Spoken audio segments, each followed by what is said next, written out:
18वीं शताब्दी की बात है। स्कॉटलैंड में एक फ्लेमिंग नाम का किसान रहता था।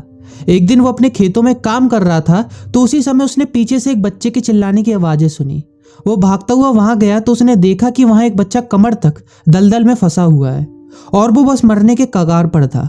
वो जल्दी से दौड़कर गया और रस्सी की सहायता से उसने उस बच्चे को दलदल से बाहर निकाला। बाहर निकालने के बाद उसने उस बच्चे को नहलाया, उसके कपड़े बदलवाए और उसे उसके घर के रास्ते पर छोड़ दिया। बच्चे को अपने घर का रास्ता याद था तो वो अपने घर चला गया। अगले दिन जब वो खेतों में काम करने के लिए निकल रहा था तो उसने देखा कि उसके झोपड़े के सामने उस जमाने में अमीरों के लिए जानी जाने वाली गाड़ी रॉयल कैरेज खड़ी है। फिर उसने देखा कि उस जमाने में स्कॉटलैंड के अमीरों में गिने जाने वाले रैंडोल्फ चर्चिल उस गाड़ी से उतर रहे हैं। उस अमीर ने आके उस किसान से बोला, आपने कल मेरे बच्चे को बचाया है, मैं आपका आभारी हूँ, इसलिए मैं आपको इनाम देना चाहता हूँ। तब किसान ने जवाब दिया, मैंने जो कल आपके बच्चे को बचाया वो एक मानवता का और इंसानियत का काम है, इसके लिए इनाम कैसा? तब उस अमीर ने कहा, नहीं, आपको कुछ ना कुछ तो लेना ही पड़ेगा। तब किसान कहता है, आप मेरे झोपड़े पर आए, मेरे लिए यही काफ़ी है। दोनों के बीच ये बहस चली रही थी कि इतने में झोपड़े से एक बच्चा भागता हुआ बाहर आता है। अमीर की नज़र उस बच्चे पर जाती है और वो किसान से पूछता है, क्या ये बच्चा आपका है? किसान कहता है, हाँ।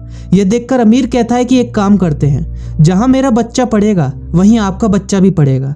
मैं आपके बच्चे को उच्च शिक्षा देना चाहता हूँ और आपको मेरी ये बात माननी पड़ेगी। किसान ने भी ये बात मान ली और उस अमीर ने उस किसान के बच्चे को उस समय के जाने माने लंदन के best college saint Mary medical college में पढ़ाया और वो बच्चा आगे जाकर अलेक्जेंडर फ्लेमिंग बना। उसने 28 सितंबर 1928 को दुनिया के पहले एंटीबायोटिक पेनिसिलिन का इन्वेंशन किया, जिसकी वजह से आज आधी से ज्यादा दुनिया जिंदा है। स्टोरी में ट्विस्ट तब आता है जब रैंडोल्फ चर्चिल, जिस अमीर ने उस किसान के बच्चे को पढ़ाया था, उसके बेटे को निमोनिया हो जाता है। जब उसका बेटा मरने के कगार पर था कि तभी अलेक्जेंडर फ्लेमिंग के फर्स्ट एंटीबायोटिक पेनिसिलिन को लेकर वो ठीक हो जाता है और आगे जाकर वो यूके का 2 बार का प्राइम मिनिस्टर बनता है, जिसका नाम था विंस्टन चर्चिल। इस कहानी से हमें एक मैसेज मिलता है कि जो भलाई है वो पलट पलट कर वापस आती है। आगे चलकर अलेक्जेंडर फ्लेमिंग को 1945 में मेडिसिन का नोबेल प्राइज भी दिया गया और बोला गया कि अगर आप अपने पेनिसिलिन के इन्वेंशन को पेटेंट कराते हैं तो आपको करोड़ों डॉलर मिलेंगे, लेकिन उन्होंने मना कर दिया और पेनिसिलिन को फ्री रखा, जिसकी वजह से सेकेंड वर्ल्ड वॉर में 30 से 40 लाख सिपाही सिर्फ पेनिसिलिन से ही ठीक हुए थे। ध्यान रखिए, जिंदगी में किसी के प्रति की गई भलाई व्यर्थ नहीं जाती, वह कभी ना कभी किसी न किसी रूप में आपके पास लौटकर वापस जरूर आएगी।